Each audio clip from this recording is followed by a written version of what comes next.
Andrew from the Rock Pit here, and today we're going to be taking a look at the 30th anniversary release of Metallica's Black album. We're going to be taking a look at the special deluxe edition that includes the vinyl and CD collection. So this is a very iconic album and a very pivotal album in the band's career, and also for the listeners as well, because not only did this album propel the band into the mainstream, but it also was a gateway for a lot of us at the time to get into metal as well. It was sort of the bridge between hard rock and metal. So it was a very important album in that respect, and it kind of what helped make Metallica the big band that they are today. So and still to this day, one of my favorite releases as well. So fantastic to see this all sort of put together in this really cool and humongous, really big box set. Starting off here, going through the box set, this is obviously the vinyl version right here, 180 gram remastered version, the iconic black cover with the back over there, 2 vinyl discs, and it's great to see it in a nice big cover like that. So also with that is the picture disc of the Sad But True single right here. And this is a very cool release because it has the elevator version of Nothing Else Matters, along with the demo version of Sad But True, and including the live track of Creeping Death. This one is pretty interesting. It's a very cool release at the time. 1992-93 it was released at the time. Live at Wembley Stadium, which is the Freddie Mercury tribute in England, and I actually have the cassette tape version of this, and I've still kept it after all these years. Nice to see it on the big vinyl as well. It only has a handful of tracks, Enter Sandman, Sad But True, and Nothing Else Matters, but obviously a very iconic show at the time, and Metallica playing in front of a very different crowd as well, if I remember correctly. Included in the box set is the digital download card there for you, but to be honest, you're better off getting this box set rather than getting the digital version. Okay, moving through the box set here, we have this iconic show live in Russia from 1991. I believe it was the Monsters of Rock show with AC/DC and Pantera, and reportedly over 1 million people. Estimates were saying 500,000 to 1 million. There was never really any true numbers because it was a free event, and obviously quite known for the big change in the country at the time as well. So this was a landmark event. Nice to see it on the vinyl as well. Many of us have probably seen video footage and got bootleg recordings of the show, but nice to see it officially being released. Like with the other previous box sets that Metallica have released through their back catalogue, the first 4 albums, they've also included here some lyric sheets, some handwritten notes and stuff, copies of them from the original notes that Hetfield had written down, so including some nice little words there. This is very cool to see, you know, some of the stuff that they were writing down and taking notes as far as lyrics are concerned. Lyrics are never really a huge thing for me, to be honest. I've always looked at the music first before I looked at the lyrics, but especially with the Metallica's Black album, it was really more about the sort of the beats and stuff. Also included is some magazine cover inserts. We got Rip Kerrang! Magazine, which is still going to this day, I believe. So that's very cool stuff. Obviously, they were on so many different Metallica. There's so many different magazine covers at the time. So they were really sort of getting their name everywhere at the time. Also, is over 100 pages of some collections of photos and stories and written words from various people. Including David Fricke, who's the Rolling Stones writer. So if I can just show this to you, there you go.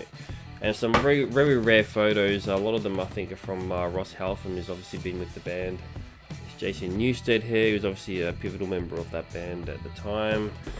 A lot of cool stuff, a lot of rare things that you haven't seen before. So that's a very cool thing to look at, and takes a bit of time just on its own as well.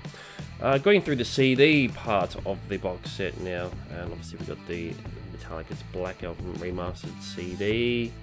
A little different in the inside cover, but that's very cool.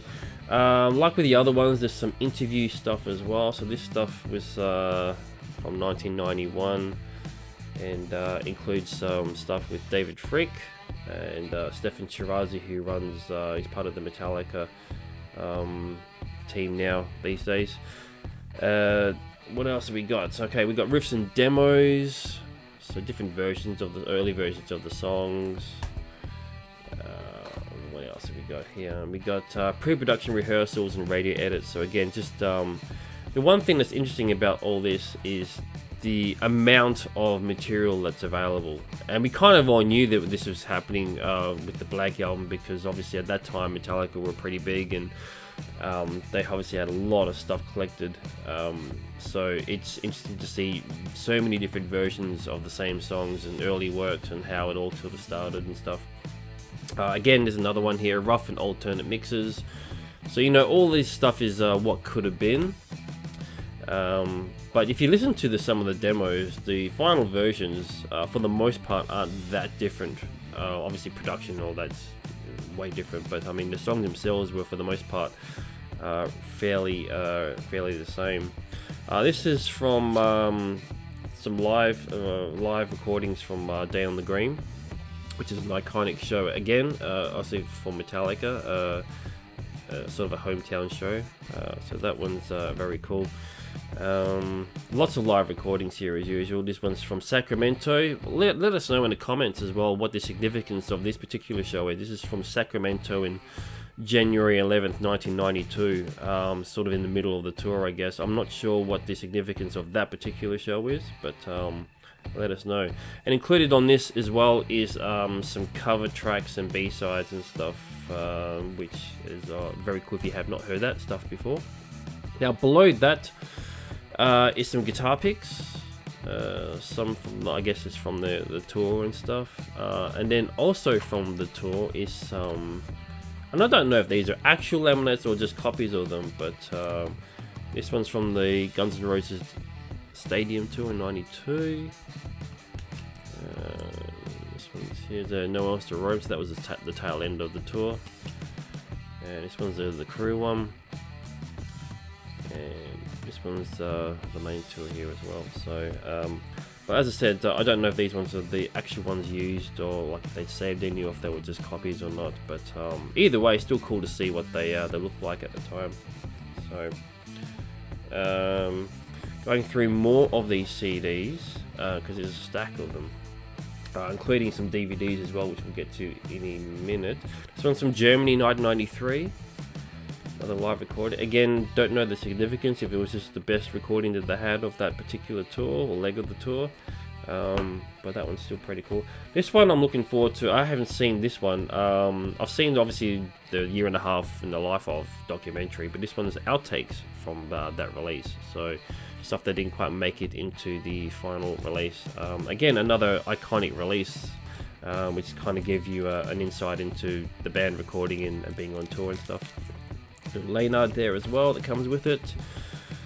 Getting onto the DVD side of things, so this one here is from Denmark in 1991, so it was a hometown show for Lars, so that one's very cool, and it's got some bonus stuff on that one as well, so yeah, that one's very cool.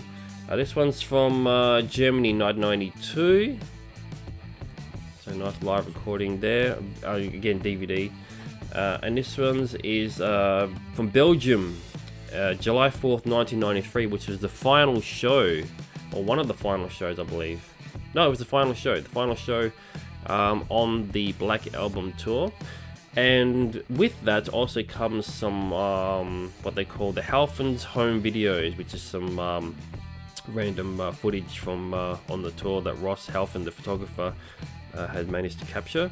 And there's some footage apparently from Perth, Australia, which is my hometown as well, so very, very cool. And the final DVD part is the Wherever We May Roam DVD, which is a bunch of random tracks from the tour, so there you go. all very cool stuff. This is a huge release.